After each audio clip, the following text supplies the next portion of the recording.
Bonjour à tous et bienvenue dans cette nouvelle vidéo de Quantique Laravel. Alors Laravel 5.7 est sorti en début de semaine, donc il est temps de mettre à jour nos applications. Donc dans cette vidéo, je vais mettre à jour l'application Quantique avec Laravel 5.7. Donc je vais aller dans l'upgrade guide et le premier point qu'on doit faire, c'est de mettre à jour Laravel Framework vers 5.7.étoile. Donc je vais aller tout de suite dans mon composer.json et je vais passer Laravel Framework de 5.6 à 5.7 et ensuite lancer Composer Update. Donc on voit qu'il y a eu un problème avec le Composer Update, et donc si je remonte un petit peu, on voit que le problème vient de Spatie Laravel Collection Macros. Donc ce package-là est installé en version 3.0.0, et je peux confirmer ça en faisant une recherche ici. Voilà, dans mon fichier composer.json, je vois que je demande la version 3.0. Donc après, quand j'ai généralement un problème comme ça, je vais aller sur le GitHub du package en question, et je vais aller voir les releases pour voir s'il n'y a pas quelque chose qui a été mis à jour. Et effectivement, il y a une version 4.0.0 qui est sortie il y a 10 jours, avec le support pour Laravel 5.7. Donc les deux autres points ne m'intéressent pas trop, parce qu'a priori, j'utilisais pas ce genre de fonctionnalité de ce package. Donc je peux mettre à jour vers la 4.0 sans trop de problème. Donc je vais aller ici et je vais remplacer 3.0 par 4.0 et relancer mon Composer Update. Donc cette fois-ci, tout a été bien installé correctement, il n'y a plus d'erreur, et donc j'utilise maintenant la version 5.7 de Laravel. Il va falloir quand même que je revienne sur l'upgrade guide et que je passe en revue les différentes modifications à faire. Donc la majorité des mises à jour, des problèmes qui peuvent arriver avec cette mise à jour, c'est quand on réécrit certaines classes. Donc vous allez voir que la majorité des points ne s'appliquent pas à moi parce que je ne réécris pas ces classes-là. Donc par exemple, ils ont supprimé un argument à la classe application, dans la fonction register de la classe applications, mais vu que je ne réécrivais pas cette fonction, normalement il n'y a pas de souci à ce niveau-là.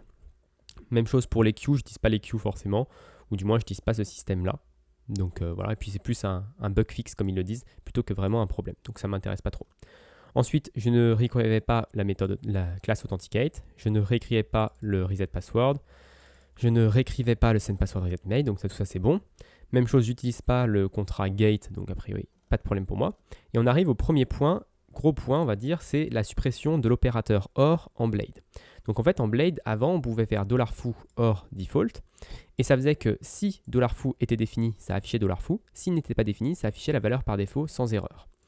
En fait, avec Laravel, avec PHP, avec la nouvelle version de PHP, on a un nouvel opérateur, double point d'interrogation, qui fait exactement le même concept. Donc, ils ont décidé de supprimer l'opérateur OR parce que voilà, c'était quelque chose de supplémentaire, de superflu qui ne servait plus à rien. Donc, moi, je l'utilise plusieurs fois dans mon application, cet opérateur OR. Donc, je vais juste faire une recherche, ajouter un filtre sur les fichiers .blade.php, parce que c'est un opérateur Blade, a priori, ça ne devrait être problématique que dans les fichiers Blade. Et je vais chercher pour espace et OR espace, parce que je sais que je mets toujours un espace avant et après, et ça m'évite de trouver les OR dans les mots. Donc je pourrais faire une regex un peu plus évoluée, mais vous allez voir qu'on voit rapidement est-ce que c'est intéressant ou pas. Donc là par exemple, on voit que c'est pas intéressant, c'est dans du texte, c'est des OR en anglais. Ça ne m'intéresse pas, ça ne m'intéresse pas, ça ne m'intéresse pas. Là on voit que c'est dans une condition, donc c'est pas un OR de Blade. Et là on arrive dans button.blade.php, où là on a vraiment un OR qui est utilisé comme l'opérateur. Donc là, je vais remplacer ça par double point d'interrogation pour dire si la variable color est définie, alors affiche la variable color, sinon affiche blue. Et on va continuer comme ça et on va faire rapidement tous les points, enfin tous les OR, les remplacer par double point d'interrogation. Donc ce point-là, c'est fait. Ici, c'est encore à modifier. Ici, c'est dans une condition, donc ça ne nous intéresse pas. Ici, c'est pas dans une condition. Hop. Voilà, ici non plus, c'est pas dans une condition. Donc voilà, donc on a remplacé très rapidement tous les opérateurs OR et ça devrait maintenant résoudre le problème. Ensuite, ils ont modifié, enfin, ils n'ont pas vraiment modifié, mais les macros, on peut enregistrer des macros en Laravel et les macros de Carbon sont maintenant gérés par la bibliothèque Carbon directement au lieu de être gérés par Laravel. A priori, il n'y a aucune modification entre les deux implémentations, donc ça ne devrait pas casser nos macros avec Carbon. J'en ai quelques-unes, mais ça ne devrait pas casser les choses. Ensuite, on a la variable split des collections. Donc, a priori, je ne l'utilise pas. On peut vérifier toujours, hein, on ne sait jamais. Donc, on peut faire find in folder split et voir si j'utilise ce genre de choses. Alors, je vais plutôt faire un find in folder flash split pour trouver.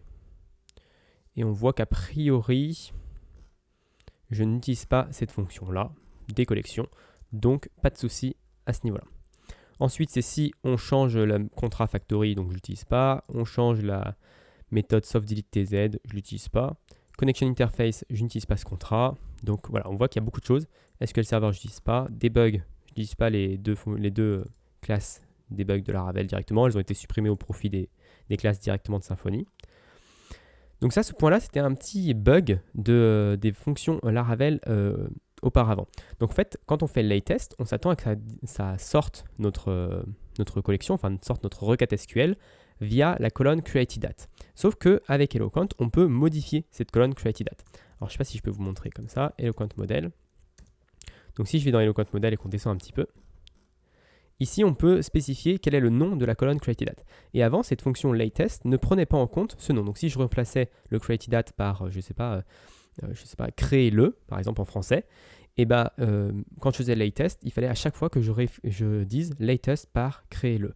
Maintenant, la fonction latest va utiliser correctement cette valeur si elle a été modifiée. Donc ça, c'est une bonne modification. C'est plutôt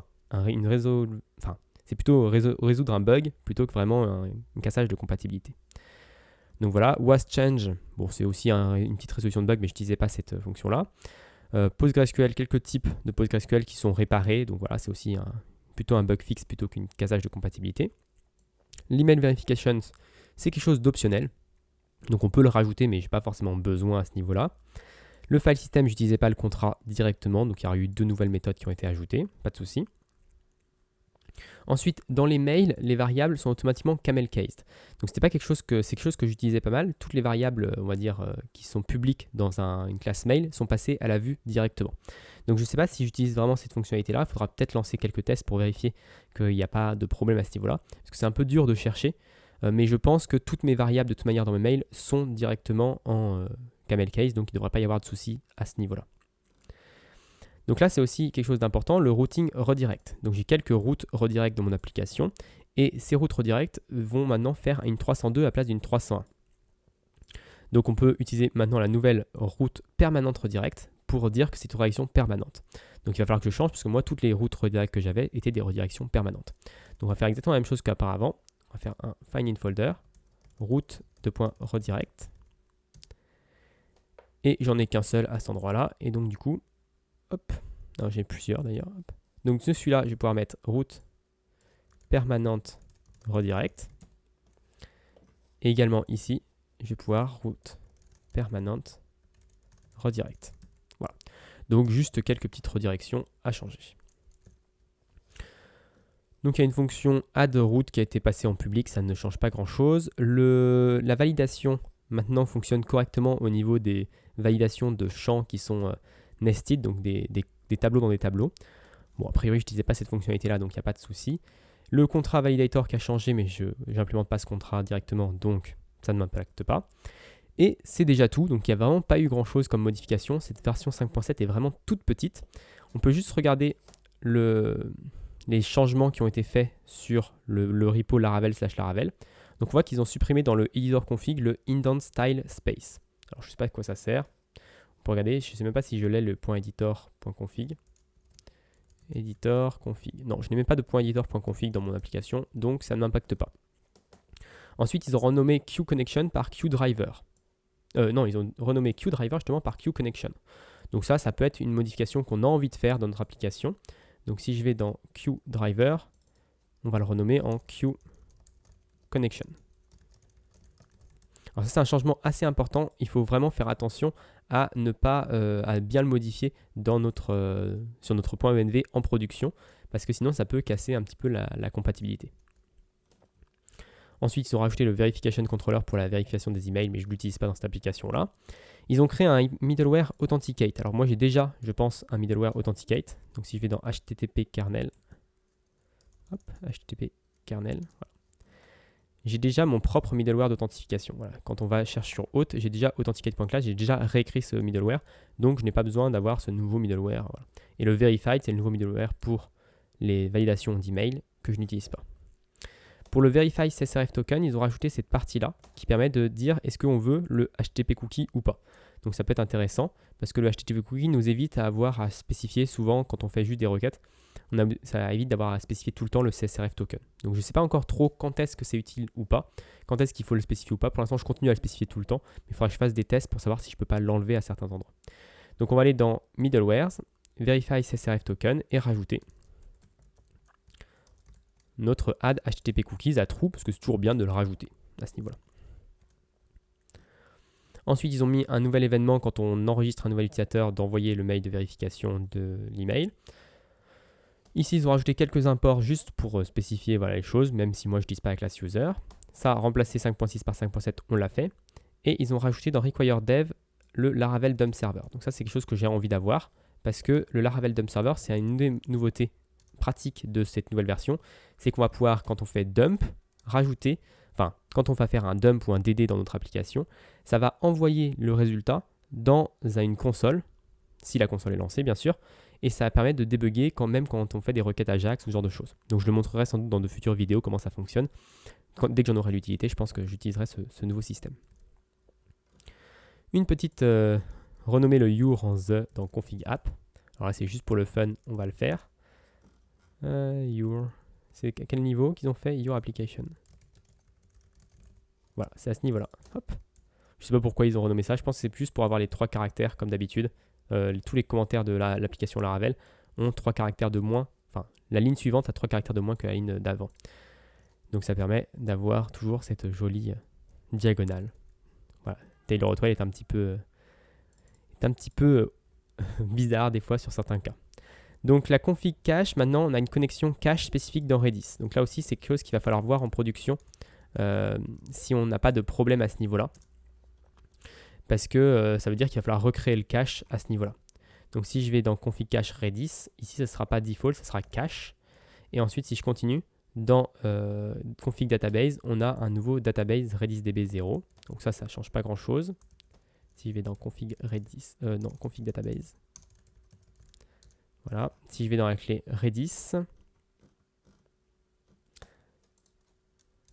donc on a un database ici qui est à nouveau.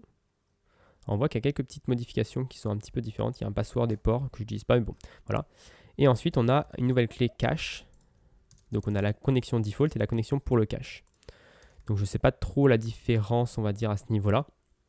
Mais il va falloir que je vérifie quand même que tout fonctionne bien en production avec ce nouveau système. On peut utiliser Argon 2 ID dans config hashing. Donc je vais quand même mettre à jour la documentation. Comme ça me permettra, si un jour je veux changer pour Argon 2 ID, pouvoir savoir que cette clé existe. Ensuite, dans config queue, du coup, on a changé QDriver en QConnection dans le point .env, donc il faut exactement le changer ici. Donc, je vais dans config queue. Au lieu de QDriver, on a QConnection ici. Ensuite, en session, on a environnement session connexion nul et environnement session connexion. Donc ça, c'est juste des petites rajouts des clés de... Hop. Donc c'est pour la session connexion ici. On a une nouvelle clé de variable d'environnement. Et même chose pour le store. Donc ça, c'est juste une nouvelle variable d'environnement qui permet de modifier plus facilement les valeurs. Ensuite, dans Create User Stable, je n'ai plus cette migration-là. On a Popper.js qui a été déplacé juste dans le package.json, mais je n'utilise pas Popper.js, donc je crois que je l'ai supprimé déjà. Dans PHP Unit, on a remplacé QDriver par QConnections, donc dans phpunit.xml. Donc on voit que les plus grosses modifications, c'était juste voilà, des petites modifications qui sont plus nécessaires. On voit que non, j'ai plus de variable d'environnement à cet endroit-là. Et on a également 4 SVG qui ont été créés. Donc je vais, hop. Alors je ne sais pas si je peux faire view, raw et les télécharger. Donc je vais aller dans public. Je vais créer un dossier SVG. Et je vais faire un wget de ça. Donc je vais télécharger tous les SVG. Enfin les 4 nouveaux SVG on va dire. Alors, compare change, file change. Donc là ça va un petit peu tout casser. L'application GitHub qui n'est pas terrible. Donc le 403 je l'ai téléchargé. Hop, je vais ouvrir dans de nouveaux onglets. Donc c'est les nouvelles illustrations pour les pages d'erreur de Laravel. Je ne les utilise pas toutes forcément. J'en ai certaines qui sont personnalisées mais pas toutes. Donc je vais quand même les télécharger. On ne sait jamais, elles sont très jolies en plus. Donc si un jour je vais les utiliser pour autre chose. Hop. Donc je vais juste télécharger ces 4 SVG là pour être sûr qu'ils soient présents au cas où. Ensuite, ils ont renommé Resource Assets.js. Enfin, ils n'ont pas renommé, ils ont supprimé le dossier Assets dans Resources. Donc ça, c'est une des grosses modifications. Si je vais dans Hop, Resources, Assets, JS, Less et SAS deviennent maintenant des dossiers qui vont revenir à la racine. Alors, je ne vais pas faire la modification tout de suite parce que ce n'est pas une modification obligatoire. Mais je le ferai, je pense, à terme parce qu'il va falloir changer pas mal de chemins à pas mal d'endroits. Et donc, il faut vraiment que je vérifie que tout fonctionne bien à ce niveau-là. Mais en tout cas, c'est quelque chose que vous pouvez faire si vous avez une petite application. Normalement, il suffit juste d'enlever le dossier Assets et de passer tout à la racine. Ensuite, dans le welcome.blade.php, ils ont enlevé cette partie-là, ce meta tag. Bon, ça change pas grand-chose. Et dans le mix.js, ils utilisent const à la place de let. Bon, pas grand-chose. Et ils ont du coup supprimé le dossier assets à cet endroit-là à nouveau. Donc voilà, vous voyez, il n'y a pas eu énormément de modifications. Je ne sais pas combien de temps va prendre la vidéo, mais voilà, c'est quelque chose qui est assez facile à faire. On peut quand même lancer nos tests pour vérifier. Hop, il faut que je revienne à la racine. Donc on va quand même lancer nos tests pour vérifier qu'il n'y a pas eu de gros cassage de compatibilité, quelque chose qui nous aurait échappé. Mais normalement, voilà, a priori c'était une toute petite montée en version. La majorité des choses étaient optionnelles, donc il n'y a pas de raison d'avoir vraiment des problèmes à ce niveau-là. Donc il y a juste une petite erreur sur un truc, mais qui n'a aucun rapport avec la mise à jour. Hein. C'est quelque chose que j'ai utilisé des queues sur mon mail, et du coup il faudrait que j'utilise assert queue. Donc si je change tout de suite ça maintenant, ça devrait résoudre le problème, mais ça n'a aucun rapport avec la migration. Donc normalement tout est bon. Il faut juste que je vérifie le système de cache de Redis pour savoir si tout est bien compatible, et que je pense à mettre à jour mon .env en production pour le queue connection à la place de queue driver, et je pourrais mettre en production mon Laravel 5.7. Voilà. Je vous donne rendez-vous du coup lundi pour une prochaine vidéo sur ma chaîne YouTube.